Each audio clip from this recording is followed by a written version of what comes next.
integrity, which is real good. So, on break formation, put a +1/+1 counter on all these things, make them indestructible. They respond with Reality Outburst, but I respond with integrity to pump it out of range. Let's go. And just like that, they are dead. Put the counters on there, get to swinging, swing it in 10. GG. Boros Haktos, undefeated.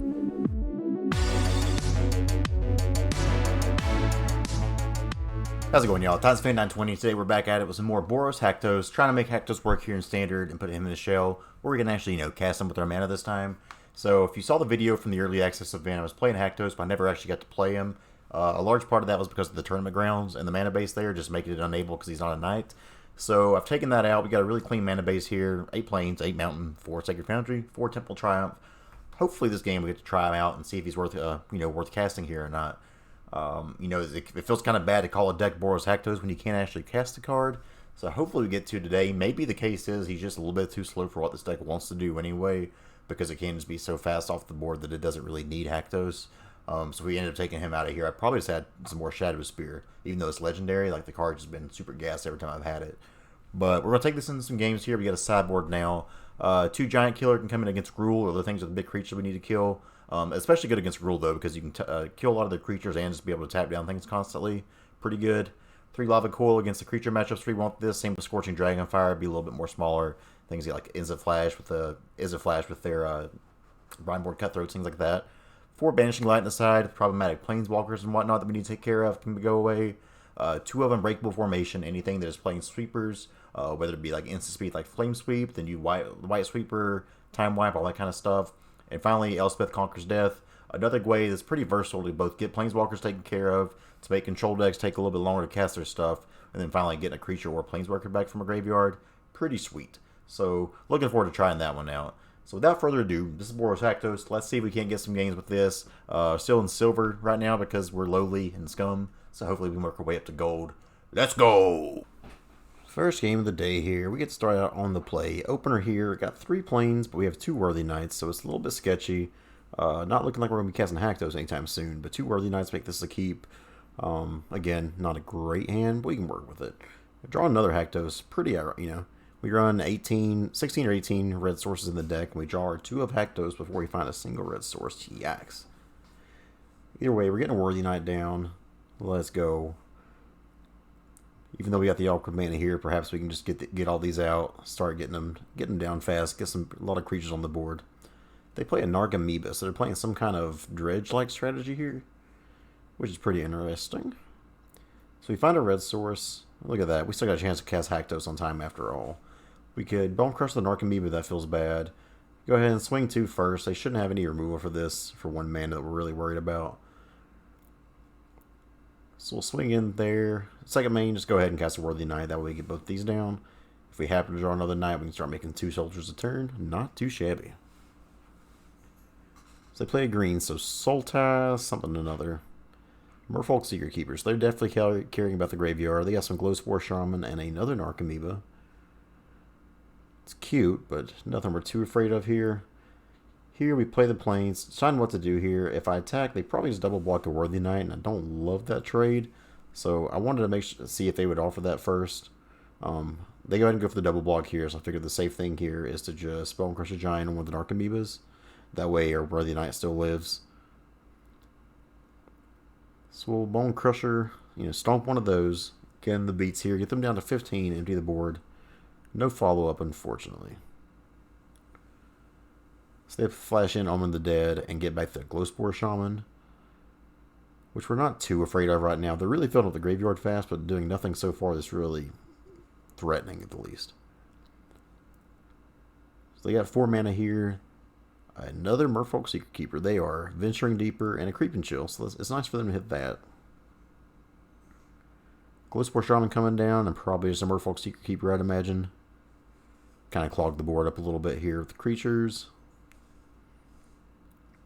They put a Fable Passage back on top, which is interesting. So, not the red source we were looking for the Haktos, but we're Inspiring Veteran. Pretty good one to have. Get to make 2 soldiers with this and pump the whole team up. Well, pump the 2 Worthy Knights up. So, they do get to trade with one of these Worthy Knights in combat. which we don't really love, but it does get that off the board. Merfolk Secret Keeper holding the ground down pretty well. So here they play the Fable Passage, snap it off. Not really sure why they put that on top, though. I can't imagine you'd really want that on top in most situations. They hard cast a Creeping Chill. That is fantastic for us. So Embercleave looking a little bit rough here since we only have the one mountain. Again, 2 Haktos in hand and 1 mountain. What can you do, man? So here we got to get the slow beats on now. We swing for 3 on them. Second main, just play the Bonecrusher Giant out. Really like that new animation of having the Bonecrusher in the background, though. That's pretty cool. So, Merfolk Secret Keeper coming in. Hardcast Creeping Chill, and they are down to 1 card in hand. They do have us down to 11 to 20, but we're the aggro deck here, so we don't care about that. So we swing in. They block with an Inspired Veteran, Worthy Knight, and they don't want to take the Bonecrusher here. So here I'm kind of debating. I could Bonecrusher or Embercleave on the Bonecrusher, but decided instead do it on the Worthy Knight, so that way we can kill that. So big swings. Got them down to 10. Pass the turn. On their upkeep here, they sacrifice some of the dead to scry. They're going to need a pretty big answer here or the game's over. They bottom those 2. Always a good sign for us. The draw ain't what they were looking for. GG. So we go to sideboard here. Looking at what's put in here. We got a lot of exile effects here between Scorching Dragonfire and Lava Cool. So we put the Scorching Dragonfires in here. Take out 2 of the Integrity Intervention and then put in 2 more Lava Cool.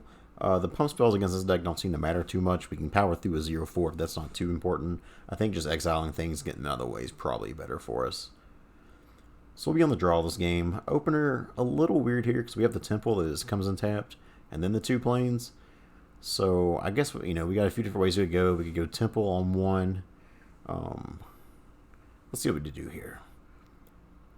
We probably want to play this Venerable Knight and then hope that we can draw an untapped red source. Reason being is because we have another planes here.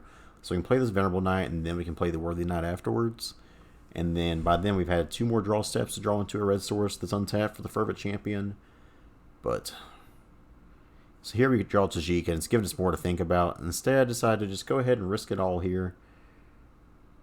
So we swing in 2 with the Venerable Knight, play the Worthy Knight, really, really hoping for an untapped red source off the top.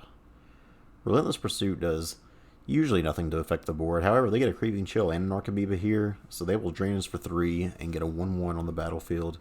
Not too shabby. That card's a really good card from this new set that's good for this Dredge deck, and a reason why you may start seeing this list pop up. Not sure if the list is actually very good, but... So we find the mountain 1 turn late.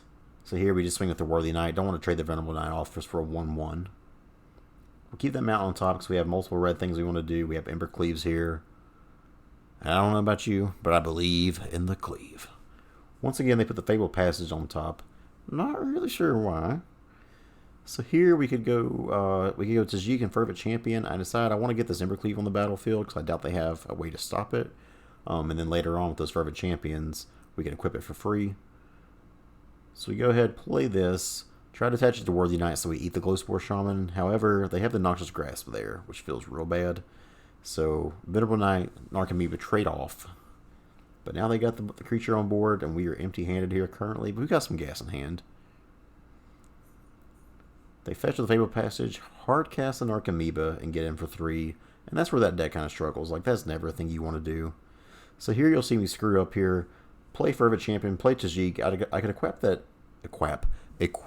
Embercleave for free there. However, I don't do it. So you'll see me get in for 5 here, and I realize, I've made a mistake here. The one time that could be a positive is I could mentor again, but I'm not going to lie to y'all and say that was the plan. I just forgot to equip it. So you see me say the oops there. I knew what I did. Now they have the Mire Triton out here with Death Touch. That's going to be an issue.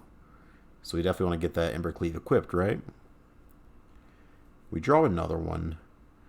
So I play this Fervent Champion out. Once again, I could just equip this Embercleave and be good to go, right?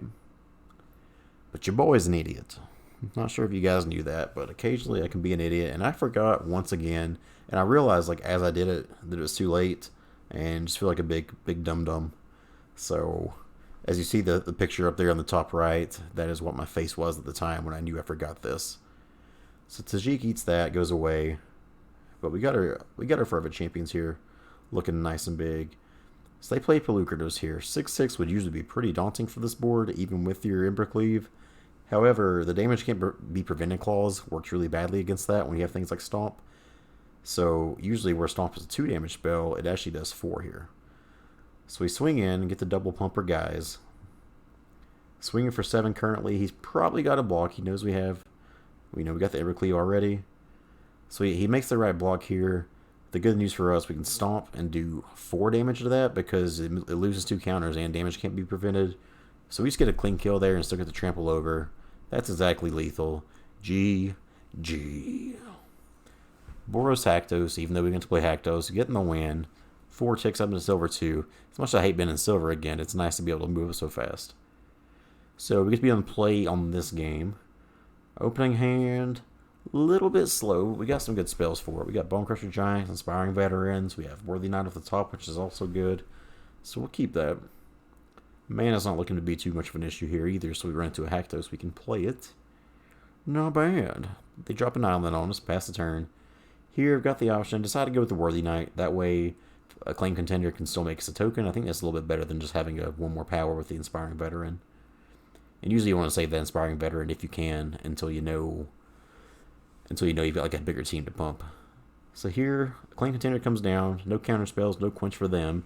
Not really sure what they're on yet. Could be a mono blue devotion list going around. This could be some kind of Simic Flash or Izzet Flash. Because right now they're just playing straight blue, so we're not sure if that's part of the deck or if they're just struggling. So here, got some decisions to make. I've got Embercleave in hand. If I attack, I can go ahead and Embercleave. I could also play Worthy Knight. Here, decide to just, instead of doing all that jazz, get the Worthy Knight down. See if we got a counterspell for it.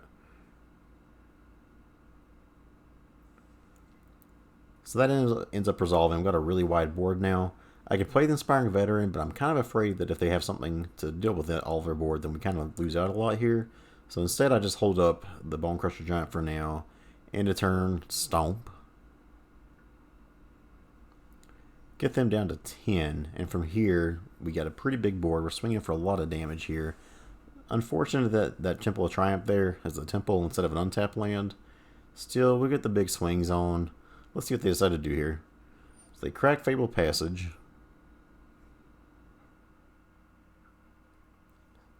So they actually have Flame Sweep. Usually that would be a nightmare thing. So really glad that I didn't tap out and play the Inspiring Veteran there because we would be super, super punished. Instead, Embercleave, put it on the Worthy Knight. That way I have 2 creatures survive this. We get them down to 1. From here, we can play a Temple. They're pretty much dead here. They're going to have huge, huge answer to stop us. We have a haste threat in hand. Life's looking pretty good for us. So they don't have the answer there. Good game 1. Let's go to sideboard. So sideboard-wise, against the deck, some Unbreakable Formation comes in. Definitely want to have a way to give all their stuff indestructible with all this removal they have there. Trying to think here what else would be good against them and what we don't really want. Tajik looks kind of rough because they do have a lot of spot removal there. Instead, the Integrity Intervention, again, it's good in a lot of spots here, but when they're not playing a massive creatures and that combat trick side of it just doesn't work very well.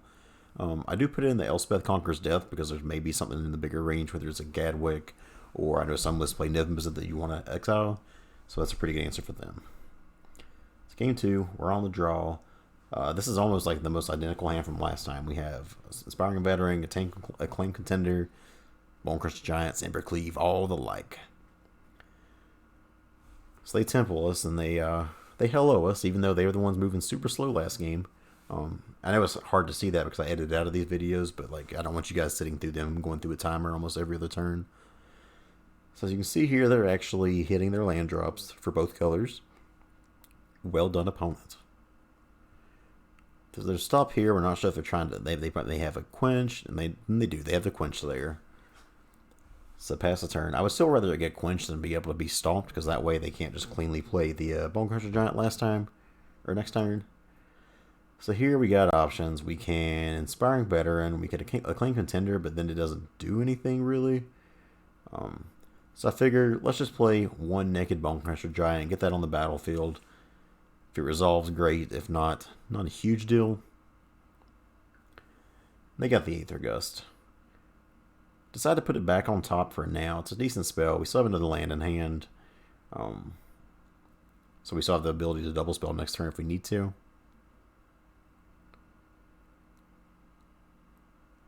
Opponent plays a Steam Vents tap, pass the turn. They got 4 cards in hand to our 6. So looking pretty good in that regard. Decided they already know about the Bonecrusher Giant, so let's try to play it again. Then we'll play a Sacred Foundry tapped. Do they have a removal spell for it?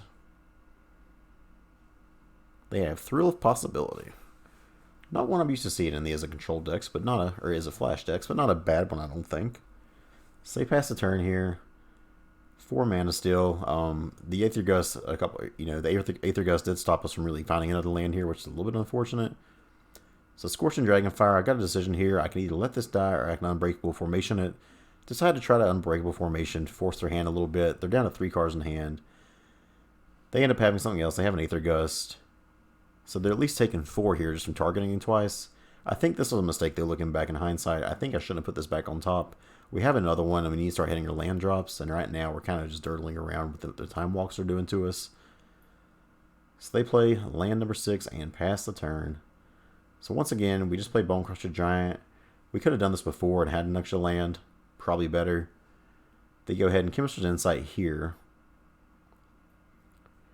And opponent lucky enough to find all of their sideboard cards, apparently. Aether Gust number 3.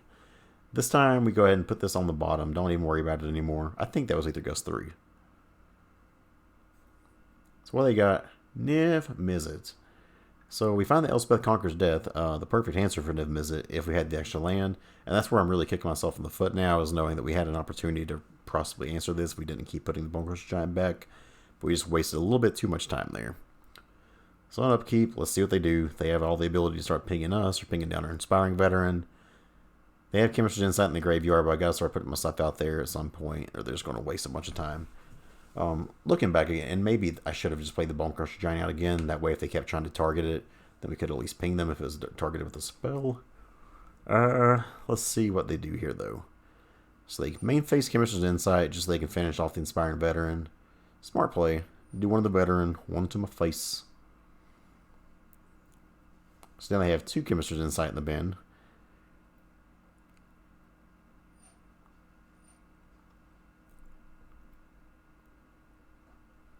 So we're going to our turn here. Really need to find a land for this Elspeth Conquers Death. If so, we've got a possible chance of getting back in this. But if not, then we're probably screwed. So you'll see I let them attack. End of turn, I'm going to try to stomp their face. Reason being, I'm trying to draw a counterspell here. So that way I can cleanly get down the Elspeth Conquers Death. Because we can't get rid of the Niv Mizzet. We're just dead. So they get to do a damage and draw another card, which is unfortunate. And they do quench the Bonecrusher Giant / stomp there. We're actually happy about that because we did want to get that quench out of the way. So now we just need a land that's untapped so we can get this Elspeth Conquers Death down and take care of Niv Mizzet. Try to fight back in this game. Instead, it's Worthy Knights. So we go ahead and concede here. Go to sideboard. Sideboard wise, take out one more Integrity Intervention and put in a Banishing Light. Just another enchantment removal is good. And add one more Banishing Light. Take out old Tajik, because Tajik just gets killed by their Scorching Dragonfires and their Stomps and the things like that. They're just good against it. So game 3 here. Opener, we don't love it. Got 2 Bonecrusher Giants, but we're still going to keep it. Like, it's still a keepable hand, just one we're not crazy excited about. We're going to play the Temple and hope to find a more aggressive start here. End up bottoming the Mountain. Pass the turn over. And maybe this one should have been a mulligan. This is a pretty slow hand. We're going to need to draw some gas for it. Another Acclaimed Contender. Not what you love to see here. With him tapped out, I go ahead and stomp. I want to make sure that I'm able to play this Bonecrusher Giant on turn 3.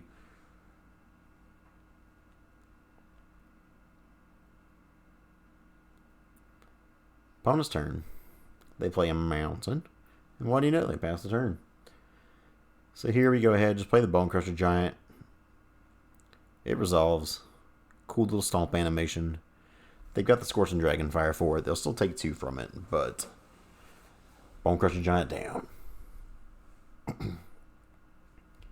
They play a Temple of Epiphany, so still just 2 mana for him here, which is good for us. And they scry that to the top. Our draw here is a Temple. Womp, womp. So let's go ahead and just play out a 3/3 Acclaimed Contender. This is a card not very exciting when it's by itself, so one that I don't really care if they quench or not. If they got the removal for it, I'd rather them use it. Instead, they throw a possibility here. That resolves. Go ahead and play down a Temple.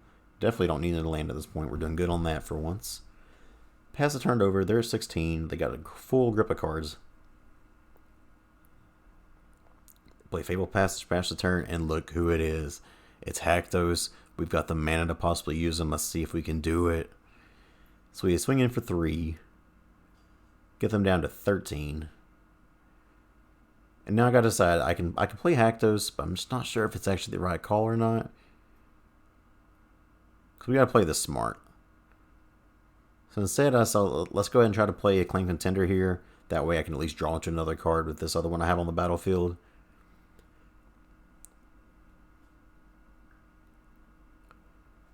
So Acclaimed Contender comes down. You can find an Inspired Veteran off the top. Not too shabby. Unfortunate that we didn't play. I mean, we had the opportunity to play Haktos there, but with them having 4 mana open, I'm just kind of afraid of them having a quench or a counter spell. So I was hoping to wait around so we could play around quench. And then this way we're still putting 6 power on the battlefield, which isn't bad at all. So they pass the turn, end of turn, try to draw out the Stomp here. If they got a counter, I'm wanting them to use it on the Stomp once again. And you see that kind of in a common theme is using this to bait. Sometimes people fall for it, sometimes they don't. Fervent Champion off the top, not too shabby here. So I got a couple options. They know about the Inspiring Veteran, so I go ahead and try to play this. So now we got 8 damage on board. Unbreakable Formation isn't legal, so lethal, so there's no reason to try to do that yet. And now, once again, as much as I want to play Haktos, we kind of just have better things to be doing right now with holding up this Unbreakable Formation. End of turn, they just scry 2. That is fantastic for us. Opponent's turn, they're down to 3. They play a Fable Passage, crack it. They play a Niv Mizzet, which means they're dead. Not enough blockers to stop anything. GG. We get there, 2-0 with Boros Haktos. Still yet to be able to get to play Haktos in the games, but the deck itself is doing well. Maybe this is a sign that Haktos doesn't need to be in here, but I want to make it work. Last game of the night against Rabius. We will be on the draw. This opener is nice, though. We got the untapped mana for days. We got all the colors we need. Now we have a 1-2-3 curve there. Not too shabby. They shock in a Steam Vents. It's an opt. People don't really play shock anymore when you have the Stomp and Bonecrusher Giant, so don't have to fear that too much. So we just play the Fervent Champion down, get them down to 17, and pass the turn.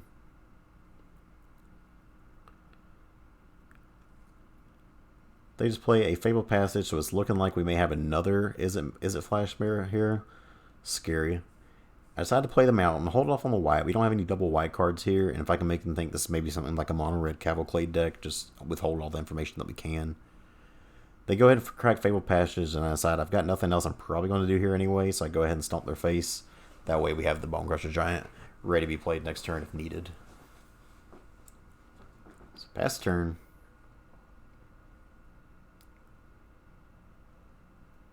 Opponent plays a Mountain. Pass the turn. Here I can hold up Stomp. I can play Acclaimed Contender. I decide to play out Tajik. That way I can get this Hasty Threat down, mentor our Fervent Champion. But instead he gets stomped. Not a surprise. We'll swing for 1. So opponent's turn here. I'm assuming they probably just play out a Bonecrusher Giant more than anything, but maybe they want to hold up counter magic. So they play the Bonecrusher Giant, play a Temple. Luckily we have the Stomp in hand, and the Fervent Champion does have first strike. So let's see what we decide to do here. The Integrity Intervention is actually wonderful here because we can pump our boy if they decide to block. And then where we have first strike there, it's just kind of a clean answer for it. So yeah, they block there. Why would I swing a 1/1 into that, bro? Come on. They play themselves. So they have that. Figured now's a good time to get the Acclaimed Contender down, draw us a card. We have the choice between Inspiring Veteran and Worthy Knight.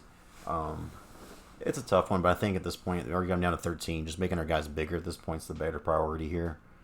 So we grab the Inspiring Veteran.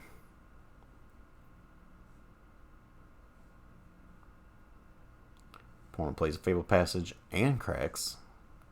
Not messing around. And they pass the turn. So we have Embercleave kind of represented here, but if we don't have it, we don't have it. Decide to play the Inspiring Veteran, buff the team up just a little bit. They rouse Outburst. If we had another Integrity Intervention, this is another place where it would have been fantastic.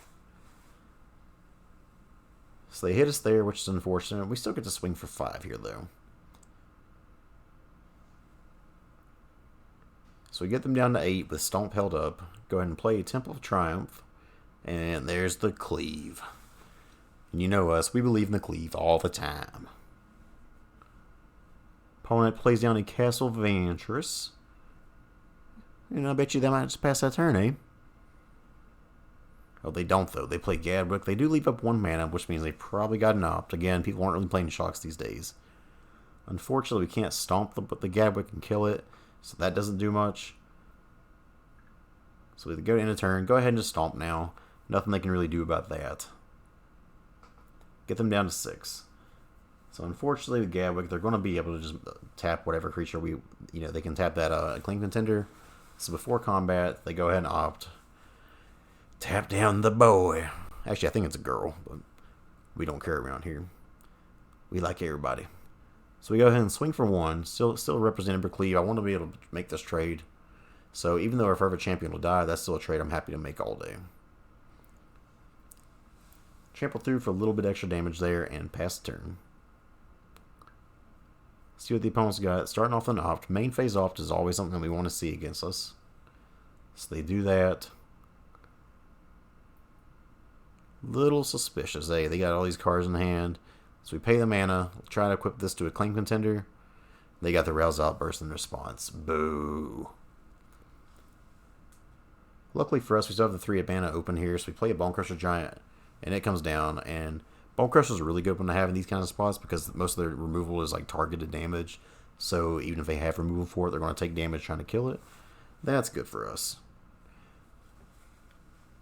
So we pass the turn over here. Integrity Intervention on top is great because we can use this both as a pump spell to get things through, and then it just does 3 damage to the opponent, which can be useful as well.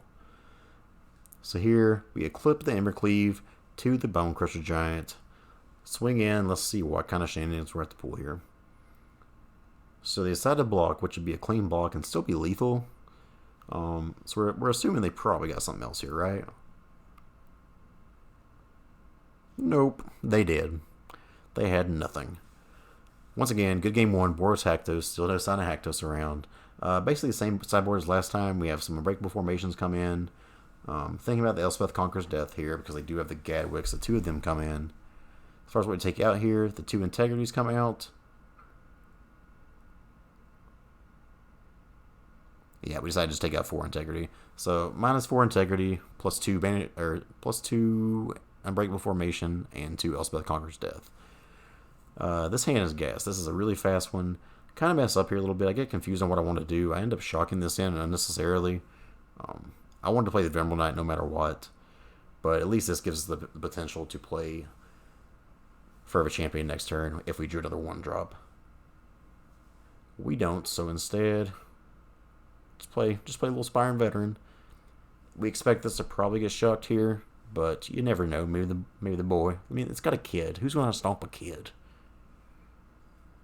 Venerable Knight's a 3/2. Opponent's thinking. Get the beats in here. No stomp on the Inspiring Veteran. Good for us. So they flash in a Brineborn Cutthroat. Now this one's tricky because you never really want to block with your veteran. It provides so much value to your team that it's really something you want to be trading here. So I say no blocks, just let this go. But Brineborn Cutthroat, you guys know how that can run away with the game real fast. So as you'll see, we're getting close. I mean, we got Haktos in hand. We might get to actually play it this turn. What a game. We throw down a Fervent Champion. Try to go attacks here. Make the bad mistake here. In this position, you should always be pumping your Venerable Knight because you want that to die more than your Inspiring Veteran. So I kind of just baited them into this. And, I was saying nobody plays Shocks, but old Rabius is from the past, and he plays Shocks. So down to 16, down to 14. They decide to opt, put another counter on the Brineborn Cutthroat, and it's now in 4-3. It's starting to get out of range for us to deal with, which is very problematic. So we kind of turning this into a race, and usually we feel good about that, but Brineborn Cutthroat can race real fast. They Fable Passage, grab an island, swing for 4. So this is the, I mean, we have the possibility here to play Haktos. We going to do it? So I decided to play my land first, represent the possibility that we can maybe have an Embercleave here. Unfortunately, no Embercleave in sight. Swing in, get them down to 10. Second main, let's go for it. Let's get the boy down. Let's play Haktos for the first time. Let's go. Just kidding, they countered it. Gotta love it. They shoot us down to 10. Even ball game here. They got 5 power on board. We have no blockers. It ain't looking good. So they go to combat, swing 5, get us down to 5. They only have 3 cards in hand. We're in pretty rough shape here, though. I can hold back. I can get to swinging. I get really ballsy here, and admittedly, way too ballsy. I should not have swung this. We get them down to 6. I feel like, hey, I've got this Worthy Knight as a chump blocker here, but that just means if they have any removal whatsoever, I'm dead. So, probably not my finest hour there. Yeah, they have the Rails Outburst. I realize I'm a big dumb. Go to sideboard. Sideboard-wise, didn't see anything big like the Div Visit, so I ended up putting 2 more Integrity Intervention back in there. Being able to pump our guys away from the burn spells is good. This hand's a tiny bit slow, but the Inspiring Veteran, Bonecrusher Giant, Integrity, those are all cards we want to see this matchup. And now that I play this matchup more, I think I'd leave the Integrity Inventions in there. Like, they seem like they're just so good at getting you out of bad situations. So we bought another Temple. We got all the mana we need here. We got double red, double white. We're good to go there. They play a Temple, pass a turn. Here, we just play out the Inspiring Veteran. You usually don't want to play this without some kind of protection, but we got to force their hand here. If they start off a little bit slow, we'll be off to the races. They play a Temple, so as long as they don't have a shock here, we're feeling real good. Probably the best draw we could have had. We have another Inspiring Veteran. Having 2 of these on the battlefield, marking them both up to 3/3 is huge because so many of their spells do 2 damage. So having that above that, and we still have Integrity held open, is really good. Opponent to pass the turn. Well, we could shotgun an Embercleave here, but there's no way we want to put the shields down that much. I mean, we're still swinging 6 a turn right now, and we just have them right where we want them. So we swing in, get them down to 11. Trying to think of what to do here. I end up deciding I can play a Bonecrusher Giant, but instead we're just going to hold that. Well, I've just kind of hold up everything in the book for now. So they pass. Once again, we try to bait with the Stomp. If they want to counter it, we're more than happy if they want to counter it. Instead, we get them down to 9, and we draw Unbreakable Formation. So here, I've got the mana. I can Unbreakable Formation and Integrity, which is real good. So, Unbreak Formation, put a +1/+1 counter on all these things, make them indestructible. They respond with Rails Outburst, but I respond with Integrity to pump it out of range. Let's go. And just like that, they are dead. Put the counters on there, get to swinging, swing in 10. GG. Boros Haktos, undefeated. Not that we're super proud of it. We're up to gold now. Woo. Let's go. Alright, y'all. So once again, that's Boros Knight / Boros Haktos. Kind of unfortunate, man. That's 2 games in a row now I'm about to play, and I've just not got to actually resolve a Haktos. Unfortunately, today was Izzet Control City, but we did show them how it's done. Or Izzet Flash, you know. They tried to flash on us, but we didn't get the Haktos, but we still got the beats in there. Ironic because I'm wanting to show off the new cards here, but I don't think we ever drew a Shadowspear other than the first game. But I still feel bad about messing up on that first game with the Fervent Champion, having the Embercleave just not attaching it a few times. Played kind of loose there and played like a silver player there, but now we're gold, so we gotta start playing like gold, which also isn't that high. But deck seems pretty sweet. I want to play this some more. I actually think this has a pretty good place in the meta. We didn't get to play against any Simic Ramp, but I gotta imagine anybody who's playing Simic Ramp just doesn't interact very well with this, because you're kind of putting a clock on them so fast and going wide with your Worthy Knights and whatnot that it actually provides pretty big value there. So hoping to try this deck out some more. Glad it got me up to here at least. Hopefully we can start climbing this year. I know I got down to silver because I didn't play much last time, but we're early on in standard, and so far I'm liking it a lot. It's a lot of fun between this, between Civic Ramp, other things I might be playing here in the future. Looking forward to it. So hope you guys enjoyed. If you did, like, comment, subscribe, and thank you. See you next time. Goodbye.